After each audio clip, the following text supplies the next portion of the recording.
Ayan, nagluto ako ng pansay. Pansit. Ito yung ulam namin. Masarap po ito, guys. Kasi ang sinahog ko po dito, adobo. Adobong chicken. Ito yung ulam namin ngayong hapunan.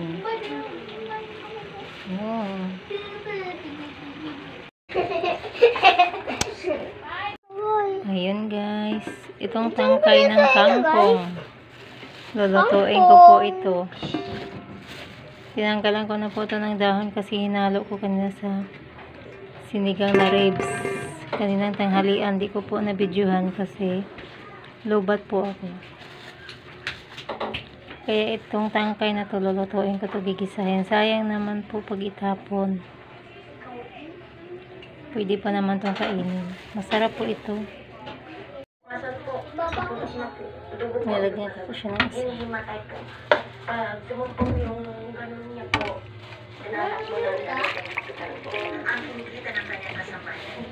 Hugasan po mabuti yung gulay.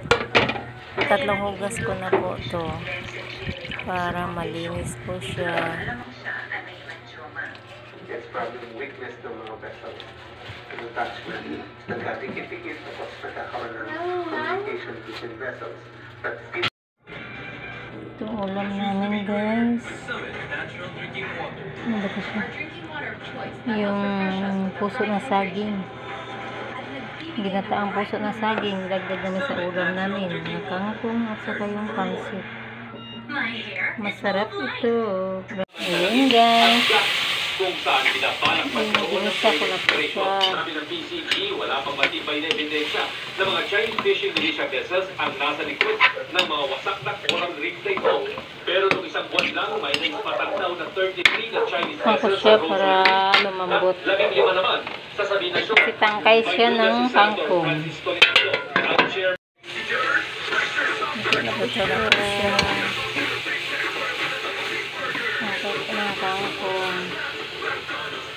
Masarap po nito. Tuyo lang po yung sahog. Ito yung ulam po namin. Pansit na may adobong manok. Tsaka gulay nga tangkay ng kangkong. Hindi. Yung ulam na. Dito lang, 74 oras.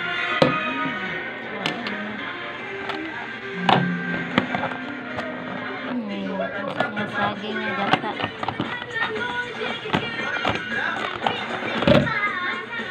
Ginataan. Kain na po tayo.